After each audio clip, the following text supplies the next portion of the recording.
இதை உனக்கு மட்டும்தான் சொல்கிறேன், நீ யாருக்கிட்டேயும் சொல்லக்கூடாதுன்னு சொல்லி மதர் ப்ராமிஸ்லாம் வாங்குவோம். அந்த பய உள்ள இதே டைலாக்கை அதே சத்தியத்தையும் வாங்கிட்டு அடுத்தவர்கிட்ட சொல்லிடும். சின்ன பிள்ளையா இருக்கும்போது இது ஓகே, பெரிய இராணுவ ரகசியம்லாம் அந்த வயசில் இருக்காது. ஆனால் ரகசியமான ஒரு விஷயம் யாருக்குமே தெரியாமல் இருக்கிற வரை தானே அது ரகசியம்.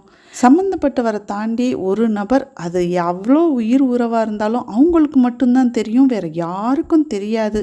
இப்படி இருந்தால் அதுக்கு பேர் ரகசியமா? இல்லை தானே. உலகத்தில் உன்னை தவிர வேற யாருக்கும்னு டயலாக் பேசி சின்ன பிள்ளைத்தனமாக இல்லாமல் ரகசியம்ங்கிற அந்த வார்த்தைக்கான மரியாதையை கொடுக்கலாம். மார்னிங் டிஃபனுக்கு அவகேடோ பாதி பழம், க்ரீக் யோகட் 2 ஸ்பூனு, 2 வரமிளகா, 1 பல் பூண்டு, கொஞ்சமாக உப்பு போட்டு மிக்சியில் அடித்து நல்லா பேஸ்ட் ஆக்கி ப்ரெட்டில் நல்லா பட்ரு போட்டு டோஸ்ட் போட்டு அதில் இந்த ஸ்ப்ரெட் பண்ணி மார்னிங் டிஃபனை சூப்பராக ஹெல்த்தியாக முடிச்சாச்சு.